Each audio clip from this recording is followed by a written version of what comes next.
I quit watching him.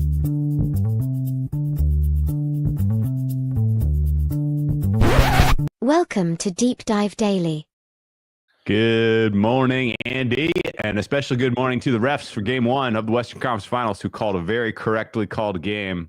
Very correctly called game. If they're watching, giving him the finger.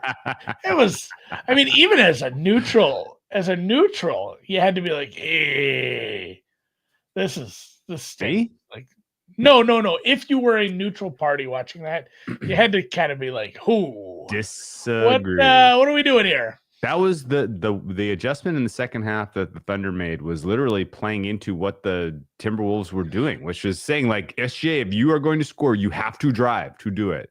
And if you drive, we are going to make it tough on you by creating contact. And that's the game. The game we're playing. They didn't call shit like that. I haven't seen a game like that where they start calling like that all season. Well, I didn't watch any regular season games. I watched the playoff games. Oh, okay. I would just like consistency. No, it's there hasn't been a game like that in a while because there hasn't been those type of tactics employed on OKC because it's pretty dumb. It's dumb to employ those type of tactics on OKC, but they did it and they lost because of it. So fine. Only really just the bigger shock was like if. I feel like that was the Timberwolves' chance to steal one in the series. Personally, in the first half, there was obviously a lot of carryover of the intensity of the end of the second round series that was affecting the offense for the Thunder. And in general, I thought that the Timberwolves created some really good looks from three, and they just rattled in and out. And it happened like 5 times. And if those threes go down, if those open looks get nailed, then you're probably at like it was kind of 15 to 20 points at halftime, and maybe the comeback isn't as easy. Aside from the refs bullshittery, it was similar to the game 1 of the Golden State series. Where it's like, hey, Minnesota, what if you made a shot? Like, maybe you could beat this team because this team isn't. And then obviously that series was turned on its head by an injury, but still, it would have been a pretty good series, I think, if once Minnesota got the shot going. Is it going to be like this the whole time then? I never remember how it goes. Where they'll never have both teams play the same day, will they? No. The schedule. That's what I thought. I love that. I don't have anything going on tonight. I had a 7th grade band concert last night, which is, you know what it's better than? A 5th grade band concert. That's the only thing it's better than. It's getting better. It's like I can hear the song now. I know what this is. It's getting a lot. And honestly, they did movie themes, Drew. So it's like cool. That should be, every concert should be that. I don't want to hear some random arrangement that they like found to make it easy on the kids. I want to hear the Back to the Future theme every time. They should just run that back next spring. Oh, hell yeah. Also, that's kind of a banger theme, but I didn't get to watch part of the beginning of the game. But tonight I'm pumped for that. And I wanted your thoughts on the Pacers and the Knickerbockers. I guess let me just kind of close the loop on OKC Minnesota first. My percentage of a sweep for the Thunder is up to 31%. Sorry, 32.7. Mine's at 100%. Silver wants it. I am seeing a 33% chance that the Thunder sweep. My price for game 1 at the Garden is Knicks 2.5. So I take the points with the Pacers here. I think the total is a little bit high, but not enough to get involved with. My total is 221. What is out there? 223. This is mostly just a bet on current form for the Indiana offense, which is just a smoothly oiled machine right now versus the Knicks, who have really not looked great all playoffs offensively. And you could say that some of that is because they were playing some tougher defenses, and this is now an easier defensive test. And I will allow your latitude to say that sort of thing. But really, it has taken good offense from Bridges and Anunoby in the same game, along with what they're getting from Cat and Brunson for the Knicks offense to just look good, period. And that has been a rarity. So I think the Pacers can win. I think Pacers money line is actually a little bit better angle than Pacers plus 4.5. We're being honest. In my head, I play. What's that? I don't think the Knicks are that good. I think they're very. I think it's a very good team, but from what I've watched, I think the Pacers are the better team. And I don't have numbers. I don't make NBA numbers. I'm just going to play the Pacers. If you are only kind of coming up with a Knicks are fair based on watching all of the playoffs to this point, you're probably thinking, why aren't the Pacers favored on the road? Because they've been that much better. They've been much, much better than the Knicks in the playoffs. It's flyover country. Knicks all sizzle, no steak. You know what? I'm going to be mad because I'm actually going to bet this game. Last night I was just mad because it was my Wolves, but I'm going to be mad because it's going to be the same thing. I wonder who Adam Silver wants in the finals from the East. What would be a better draw for the NBA? What would make more money? I'm curious where they'd rather have this in bumfuck Egypt next to Ohio or Madison Square Garden for 3 games. So the Knicks, despite being 8-4, Andy, their net rating in the playoffs so far is a plus 0.9, which is unreal, unfucking believable that's their net rating, and they're 8-4. Pacers 8-2 in the playoffs so far. Their net rating is a plus 5.6. You want to guess what the Thunder's net rating in the playoffs is, Andy? I mean, they had a couple of down games versus the Nuggets. What, 8.1? 14.0. Okay, I was a little off. Big positive number, and yet people still are going to find reasons. People are going to find reasons to hate on SGA, even though he's winning the MVP tonight. He's going to win the Western Conference MVP in 4 nights. He's going to win the Finals MVP in 3 weeks, guys. We're going to go in a 3-week period. He's going to win 3 MVP awards, and people are still going to get up and on the next Monday and be like, I don't know if I see it. I don't know. I don't know if you can win a championship.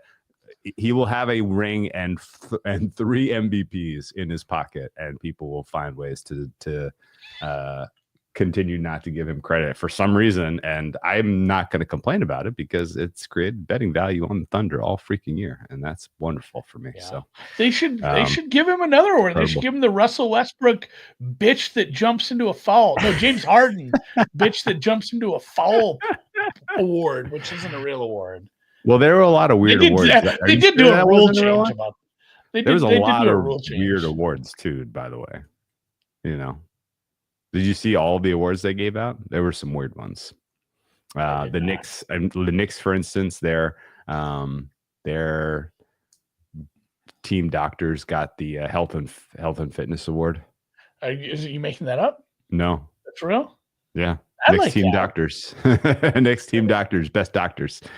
Yeah, best doctors award for the Knicks. Anyway, I think the Thunder are obviously a bet on in game 2 at 7.5. I think the Pacers are a bet on until they start pricing that series like it's coin flip. And I have some Pacers series, which is the only real big bet that I'm sweating series wise for round 3, I guess. And then Western Conference Finals. I'm embarrassed to say it out loud. The percentage of my actively managed account on Bookmaker that's on the Thunder to win the West. It's a big number. I'm still stuck on the Doctor Award. We need more of that in the NFL. They should have you think about all the coaches in the NFL. What's the best coach? What's the best coach on a staff as far as aura, the position of the coach? I don't know. It's strength and conditioning. Obviously, that's a great point.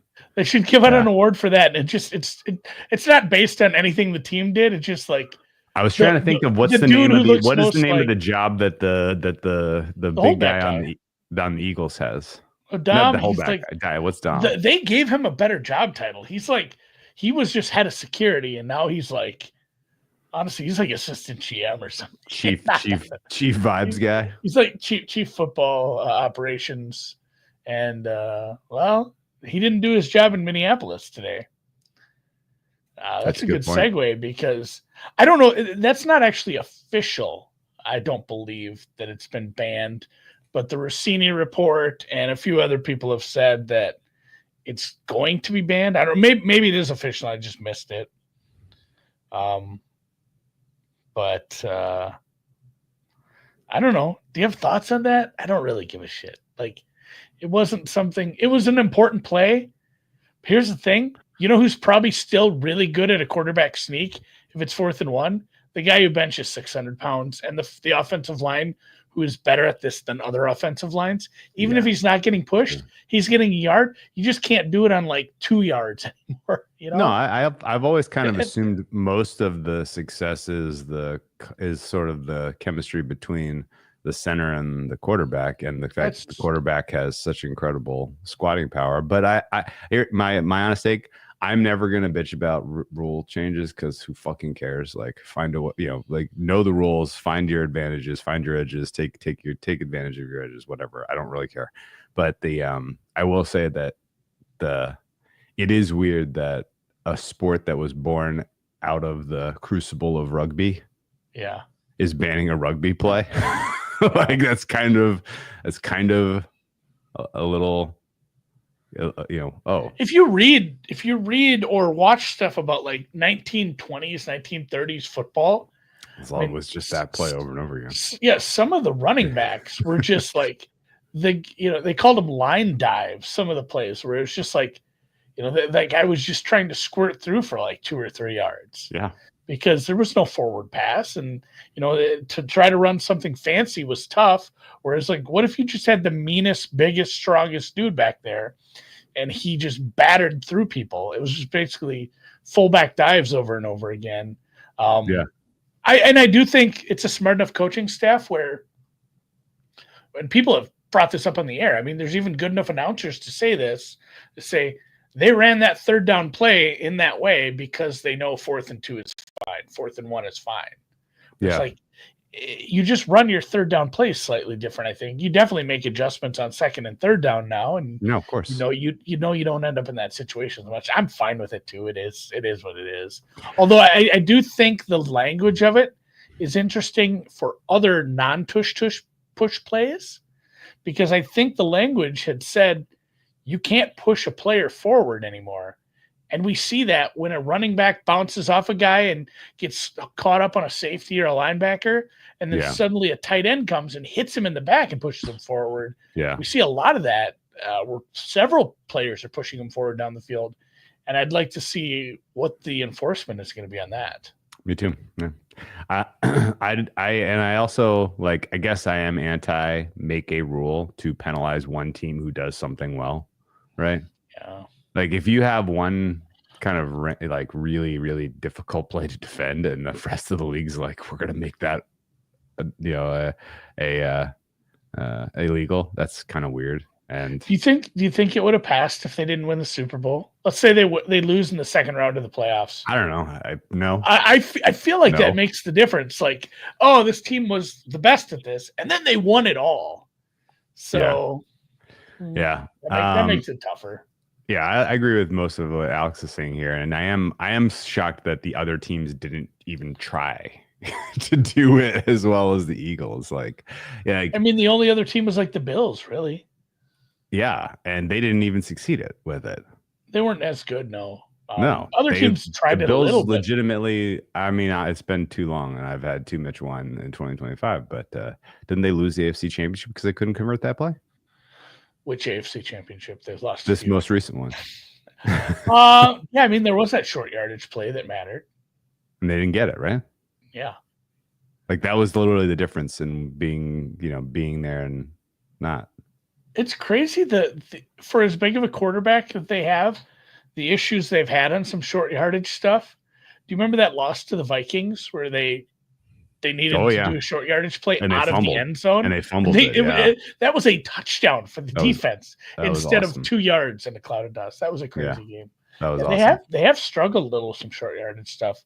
Yeah. It's surprising other teams don't do it as well, but honestly, I think a lot of it is coaching and personnel. Coaching like and personnel. Sure. Well, you said, and Jason Kelsey has said as much, where he said, what I do is as important as the quarterback and the people behind Kelsey him. Got him huge. halfway there every single time. The center got them halfway there. Yeah. On every game they needed. I am certainly an advocate of that. Anyway, this is interesting from Hussey here too. He says maybe they knew it would be banned and they didn't work on it. The owners talk and they know they're having meetings. If they kind of feel like, man, 28 guys are going to vote to get rid of this offseason anyway, should we even install this package? We're a middling team. It's not going to change our fates. Let's work on something else. It's going away next year. Think about the Chiefs. The Chiefs don't sneak. No. The Chiefs lost Mahomes for last time they sneaked. He hurt his ankle. Yeah, 4 years. He hurt his knee. Yeah, and it was a very close call to him having an ACL that would have lost him for the season, and so they just stopped sneaking. But there's still a pretty clear and obvious advantage when Mahomes is scrambling for the Chiefs, and it's if somebody was proposing that play of where Mahomes, rolls out and scrambles and runs down the sideline and baits the defense to push him, and he steps out right before he gets popped and gets extra penalty.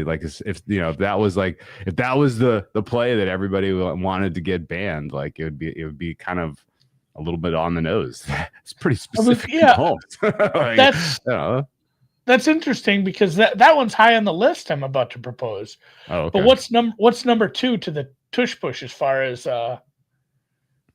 cheese spam, whatever you want to call it, that just works, that one team does better than, because a lot of the other stuff is that Mahomes with this scramble that you get the bonus yard sometimes because he's so good at absorbing a late hit that he makes them do essentially by staying in long enough. I'm trying to think what else there is. There really isn't a good number 2. The gap is massive. Yeah, I guess that's fair. I need to think about it a little bit harder. I'm just way too out of football thinking. I had a big breakfast too. Russell Wilson is pretty good. Joe Flacco underthrow DPI. Oh my God, that is unstoppable. Yeah. The underthrow DPI should be outlawed, surely. Yes. All of anyway. Them. Yeah. Let's talk about some sports that are playing right now. Do you have any golf thoughts, or do you want me to go first with some tennis thoughts? No, go ahead. We'll close with golf. So tomorrow morning, the French Open draw comes out. We will revisit tennis in more specific detail with some prices once we know the draw. But this is what I'm looking out for. Who cares on the men's? The women's matters a fuck ton. The women's draw is going to completely reshape the futures pool because your current market favorite, for some reason, Iga Swiatek, is the 5th seed, which means she's going to land in someone else's quarter. And that quarter could be the other favorite, Aryna Sabalenka. And so there's a world where you get Iga Sabalenka as your quarterfinal.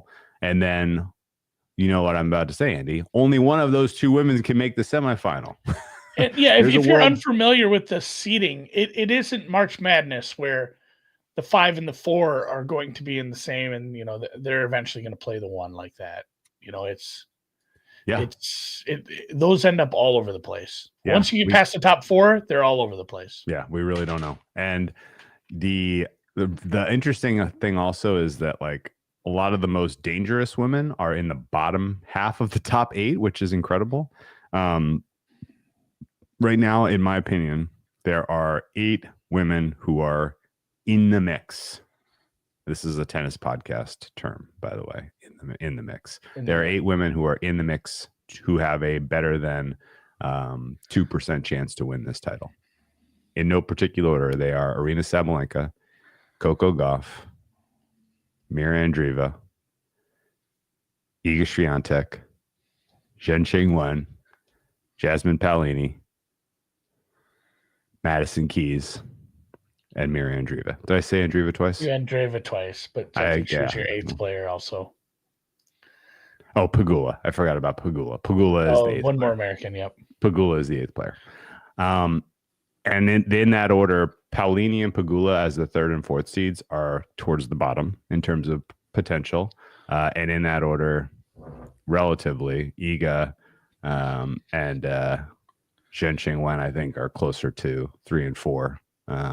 So in this world where Coco and Andreeva get drawn to the same quarter, all of a sudden now I'm very pro Coco, very anti Andreeva. In a world where Iga gets drawn into the same quarter as Sabalenka, that is like that in there's a world in the draw where 1 and 5 end up in Q1, and in that world, Coco Gauff is like the bet of the summer at like 6-1 to win the French Open, because she's going to have the entire bottom half to herself. What do you think? Sounds like me last night.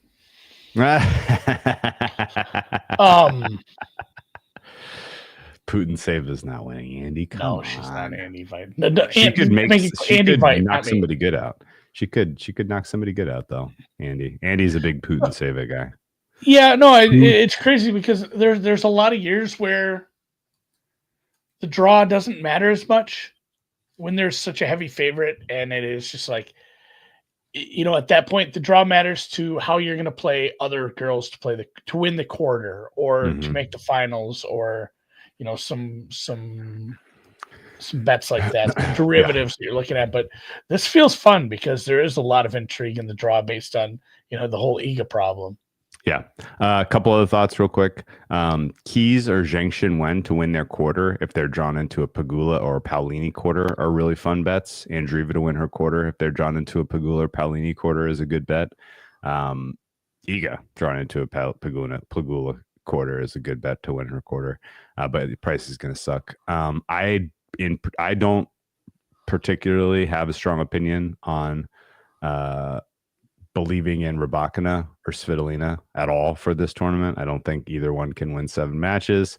I'm out in terms of in the mix. I'm out on Anisimova. I'm out on Ostapenko.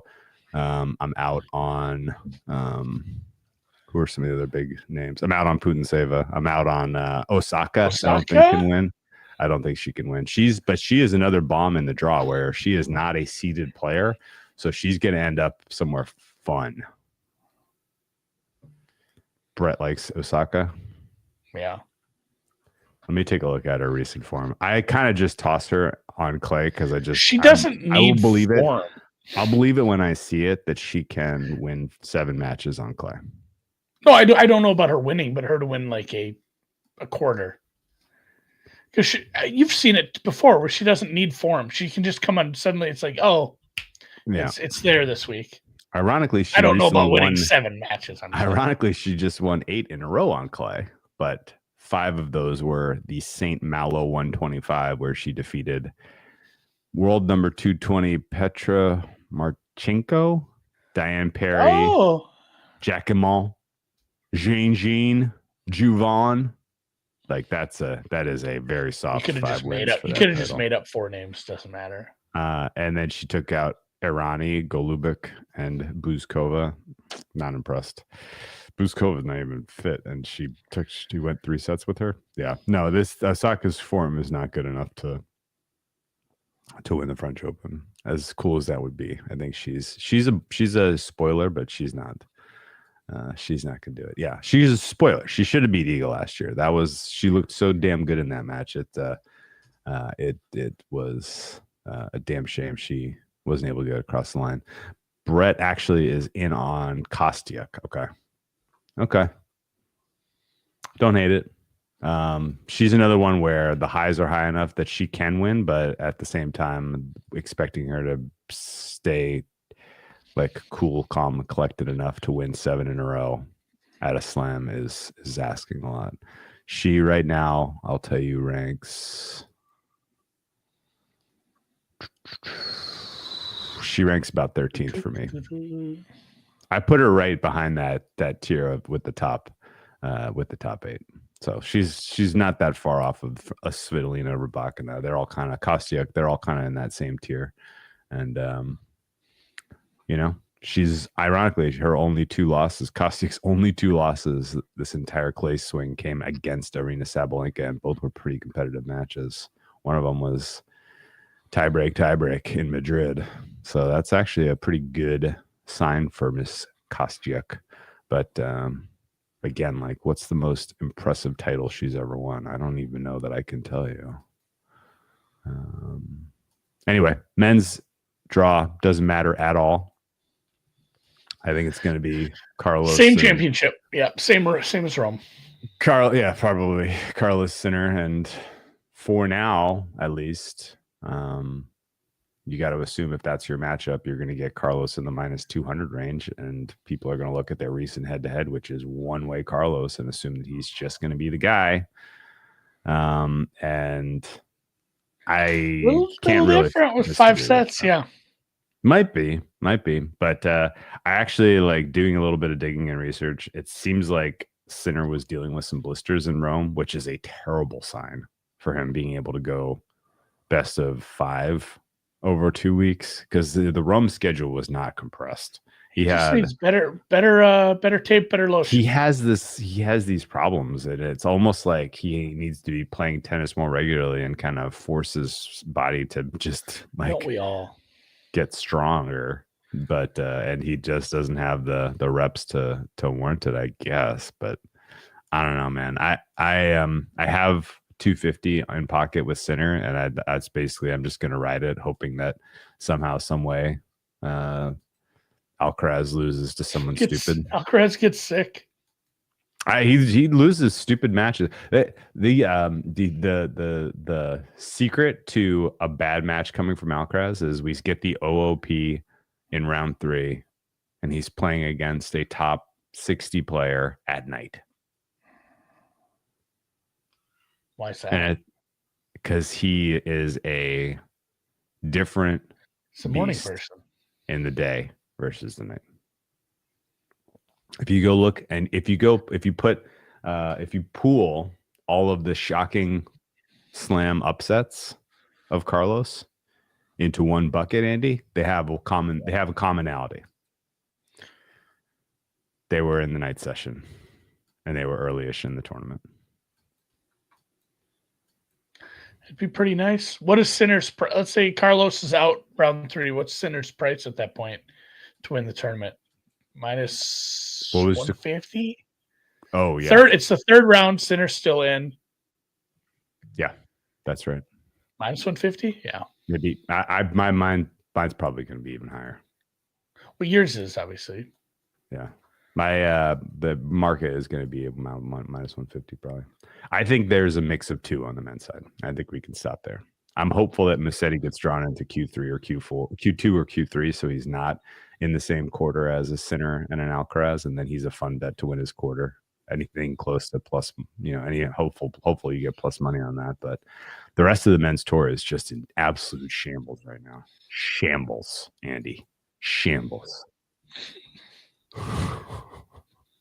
Anyway, what do you got in golf? Oh, one last stop in Texas, right? Go down to Colonial for the Charles Schwab Challenge, which is it's the week after a major. It is not a signature event, but people still like coming here. So you got Scheffler playing this week, Spieth, Hideki, Harris English, Siwoo Kim, Griffin, Harmon, McNeely, Fleetwood, Berger. Danny Berger's playing here. So it's actually a better course than last week. It's more fun. It's more challenging, probably. Quail did play tougher into the weekend once it got less soft, but this is a tough, narrow course. Tough to land it in the fairway. Some of the narrowest fairway landing areas you're going to have all year. A lot of dog legs. You're going to have to club down. All the players have found ways to get more aggressive over the last couple of years, but still a lot more using less than driver off the tee, trying to play positional golf, finding yourself around the golf course, putting yourself in positions. So there are certain golfers that are good at that. Like this is where, hey, I'm Brian Harmon. I won a major championship, but I can't compete at some of these places because, I don't hit at 340. and he can't. But it's a spot where his number is going to be a little depressed. Like he's 50 or 60 to 1 to win here, and might not be the worst case to take him. I think I found a 60 the other day and bet a little bit of Brian Harman. I don't mind him at a place like this where you got to grind it out and hit your 3-wood nice, find the fairway and win. Scotty Scheffler's between 2 to 1 and 250, depending where you look, which is awful tough to stomach in a 132-man field in a week after. It's tough with the motivation. He's from Texas. Has he ever followed up a slam with a lights out tournament win? I'd have to think about that. He's come into the slams, I'm sure. So his 3 stops here, it's like second, fifth, second, I think. Like, it's not like he plays bad here. But again, he's Scotty Scheffler. He's not going to go out there and not finish in the top 10. You know what's funny, Andy?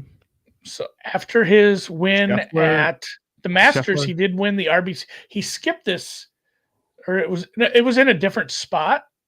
No, excuse me. After the Masters last year, he did win the RBC Heritage the week after. Really? Yeah. How about in 2022? Because this is only his 3rd major, which doesn't actually square with the way he is perceived, I feel like. Yeah, so he won the Masters in 2022. His next event wasn't until Byron Nelson in May. He actually took some time off there. What was the year he had the kid? Was that last year? So that's the other problem. He had a kid and took some time off as well. If you look, he played the RBC Heritage and then skipped a month there too for the little boy to be born. By the way, did you see that video? As a parent, I 100% agree with the take on this. But the little boy, his boy is like 1, and the wife is sitting next to the green. I think maybe after the tournament, little boy's bobbling around, and then he stands up. And the look on the mom's face, Meredith Scheffler, like, I'm almost certain that's the first time he ever stood on his own, because she's just like, oh my God, like she's so surprised and her face is shocked. That's crazy to have like a key moment in your child's life on CBS. Like it was caught on like broadcast cameras. There's clips of it. That's pretty funny. That's excellent. But yeah, it is a good week to go down the board and find some long shots, because I mean, there's not a lot of excitement to bet Jordan Spieth at 25 or Tommy Fleetwood at 25 here. I'd encourage some people to go look a little bit further down the board. We talked about some guys we liked last week.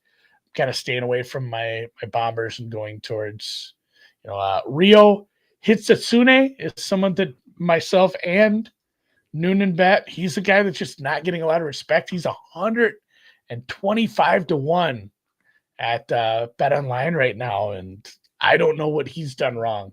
Like, he's a perfect fit here too, where his approach play, his ball striking is good, his putting, especially on bent grass, is just fine, and